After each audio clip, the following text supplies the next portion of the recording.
23 June কার্যক্রম নিষিদ্ধ আওয়ামী লীগের প্রতিষ্ঠা বার্ষিকীকে কেন্দ্র করে পুলিশ সতর্ক অবস্থানে আছে বলে জানিয়েছেন ডিএমপির অতিরিক্ত কমিশনার এস.এন. নজরুল ইসলাম।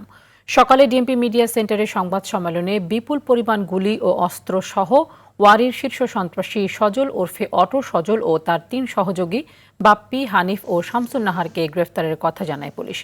আইনশৃঙ্খলা বাহিনীর ভঙ্গুর অবস্থা পরিবর্তনে শতভাগ সফলতা না আসলেও ধীরে ধীরে মনোবল ফিরে আসবে বলে জানান ডিএমপি।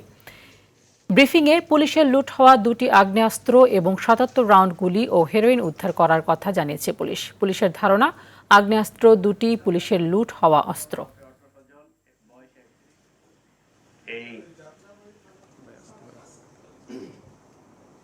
একটা দলের প্রতিষ্ঠা বার্ষিকী, তো আমরা সর্বোচ্চ সতর্ক অবস্থায় আছি। আমাদের পুলিশি যে কার্যক্রম, যে নিরাপত্তামূলক ব্যবস্থা, নগরবাসীকে নিরাপত্তা দেওয়ার জন্য বিগত দিনে যে ধরনের ব্যবস্থা নেওয়া হয়েছে, সেই আলোকে আমরা নতুন করে পরিকল্পনা, নতুন করে নিরাপত্তা চেকপোস্ট এবং অপারেশন এটা আমাদের অব্যাহত আছে। 5 আগস্টের পরে পুলিশের যে ভঙ্গুর অবস্থা ছিল, সেখান থেকে আমরা পুলিশটাকে অনেকটা স্ট্রিম লাইনে আনার চেষ্টা করেছি, করে যাচ্ছি, করতেছি।